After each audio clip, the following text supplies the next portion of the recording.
मुंशी प्रेमचंद जी के द्वारा लिखी गई कहानी वफा का खंजर का ये दूसरा भाग है। कहानी पसंद आए तो वीडियो को लाइक करना ना भूलें। चैनल को भी सब्सक्राइब कर लें ऐसी और नई कहानियों के लिए। तो चलिए कहानी शुरू करते हैं।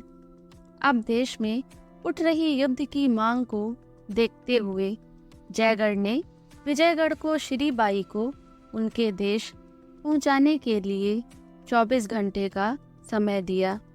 विजयगढ़ ने भी साफ कह दिया कि वो जयगढ़ की फौज का सामना करने के लिए तैयार हैं, लेकिन श्री बाई को वो छोड़ेंगे नहीं। उसे अदालत से सजा जरूर मिलेगी। जयगढ़ को विजयगढ़ के मामलों में दखल ना देते हुए अपने कदम पीछे खींच लेने चाहिए। विजयगढ़ से ऐसा जवाब मिलने के बाद अस्करी ने अपने पिता मिर्ज़ा जलाल को खुफिया तरीके से एक पत्र भिजवाया। उसमें लिखा था कि विजयगढ़ से हमारी लड़ाई शुरू होने वाली है। अब सबको जयगढ़ की ताकत का अंदाज़ा लगेगा। अगर लड़ाई के दौरान आपको कोई आँच आई तो आप उन्हें मेरे द्वारा भेजी गई यह मोहर दिखा देना। वो आपको किसी तरह का नुकसान नहीं पहुंचाएगा और मेरे कैंप तक ले आएगा।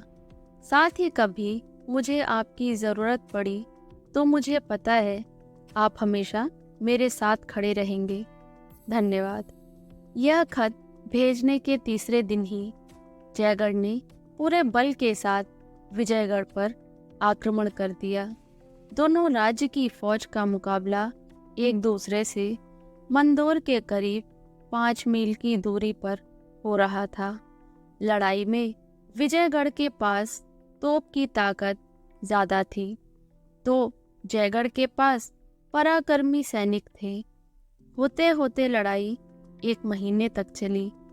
इस दौरान सब कुछ शमशान सा बन गया, लेकिन दोनों देशों के बीच युद्ध रुक नहीं रहा था।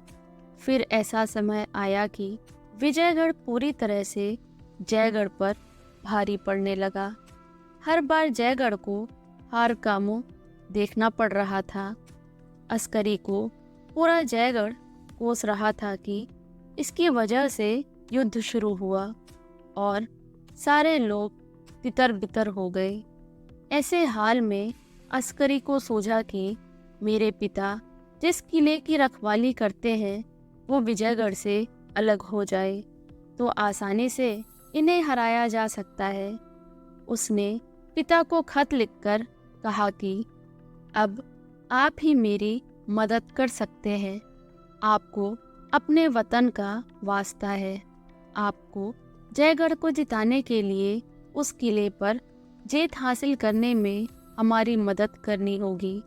यह खत पढ़ते ही अस्करी के पिता मिर्ज़ा जलाल किले पर बैठे बैठे सोचने लगे कि आखिर मेरे बेटे की हिम्मत कैसे हुई मुझे ऐसा खत लिखने की।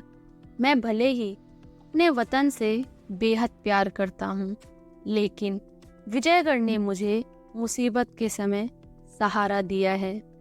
मैं इसके साथ गद्दारी कैसे करूँ? ऐसा करके ऊपर वाले को क्या मुँह दिखाऊंगा? वहाँ मेरे कर्म को भोगने के लिए बेटा या कोई दूसरा थोड़ी आएगा। जो भी करूँगा मुझे उसे खुद ही भोगना पड़ेगा। तभी मन में हुआ कि बेटे का मुंह भी कैसे छोड़ दूँ। तब तक शाम ढल गई थी और जयगढ़ में विजयगढ़ की अफसर की वर्दी पहना एक इंसान अस्करी के टेंट से बाहर निकला। फिर वो विजयगढ़ के घायलों की लाइन में जाकर जमीन पर तुरंत लेट गया। जैसे जैसे रात हुई जयगढ़ वालों ने विजयगढ़ के किले पर हमला कर दिया। इस अंधेरे में गोला बारूद उन्होंने चला दिए। आराम से सब कुछ करते तो कम से कम ज़्यादा लोगों की जान भी नहीं जाती और विजयगढ़ वालों को कुछ पता भी नहीं चलता।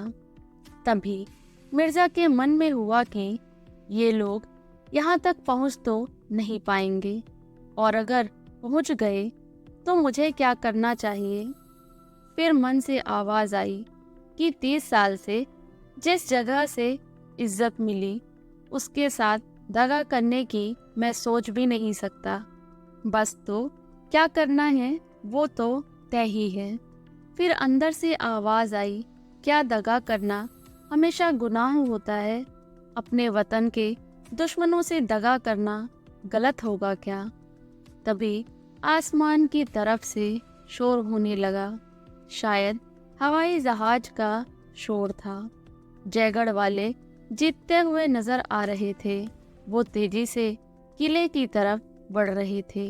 मिर्जा के मन में हुआ कि ऐसा करना उनकी गलती है। किले का दरवाजा काफी मजबूत है। किले के पास पहुंचते ही वहां से बंदूकें चलेंगी, जिनके आगे 1 घंटे भी टिक पाना मुश्किल होगा। मिर्जा ने सोचा कि इतने सारे लोगों की जान क्या मैं जाने दूं? यह सिर्फ लोगों की जान जाने से भी ज्यादा खतरनाक है। जयगढ़ की पूरी सेना यही खत्म हो गई तो जयगढ़ की तबाही होना निश्चित है। ऐसा ही चला तो विजयगढ़ कल तक जयगढ़ पर जीत हासिल कर लेगा और मेरे देश की माँ बहनों की जिंदगी भी खतरे में आ जाएगी। क्या अपने मजहब और लोगों को विजयगढ़ का इस तरह से निशाना बनने के लिए छोड़ दूं? उफ, ये जहरीली गैस किले के अंदर से कैसे आ रही है? क्या किसी जयगढ़ वाले ने कुछ किया होगा? ओह, यह तो यहाँ से सैनिक भेजे जा रहे हैं और किले की छत पर तोपों को चढ़ाया जा रहा है। अब जयगढ़ वाले किले के पास पहुंच गए। विजयगढ़ में होने वाली जयगढ़ियों की दुर्दशा को अब कोई नहीं रोक सकता।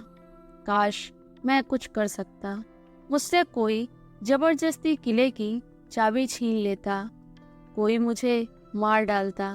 मैं अपने वतन का नाश होते कैसे देख पाऊंगा? मैं बेबस हूँ। मेरे हाथों में जंजीरें हैं, पैरों में बेड़ियां लगी हैं। शरीर का एक एक रोम जैसे जकड़ रखा है। मन है इन सारी जंजीरों और बेड़ियों को तोड़कर बेटे के लिए किले के दरवाजे खोल दूं। पता है मुझे ये सब गुनाह है, लेकिन अब इससे क्या डरना? जयगढ़ वाले किले के पास बाहरी आक्रमण से बचने के लिए बनाए गए गड्ढों तक पहुंच गए। अब कुछ नहीं हो सकता। मेरा बेटा अस्कर भी घोड़े में सवार होकर आ रहा है। मन में हुआ कि मैं नमक हरामी कर देता हूँ। इससे कुछ नहीं तो कम से कम मेरा बेटा तो बच जाएगा। तभी तोप बरसने लगी। मेरा बेटा मेरी आंखों के सामने खून से लथपथ पड़ा था। हाय मेरा बेटा, मैंने अपनी वफा पर बेटे को कुर्बान कर डाला। मैं इसका बाप नहीं, दुश्मन बन गया। लड़ाई हमेशा विनाश लेकर आती है। जितना हो सके युद्ध को टालकर बातों से चीज़ें सुलझानी चाहिए। हमेशा अपनी काबिलियत के दम पर ही फैसला लेना चाहिए। अपने रिश्तेदारों पर भी भरोसा करने से कई बार दगा मिल जाती है। और ये था कहानी का आखिरी भाग। कहानी पसंद आई हो तो वीडियो को लाइक करना ना भूलें और ज़्यादा से ज़्यादा अपने फ्रेंड्स और फैमिली मेम्बर्स के साथ इसे शेयर करें। तब तक के लिए थैंक यू फॉर वॉचिंग। जय हिंद, जय भारत।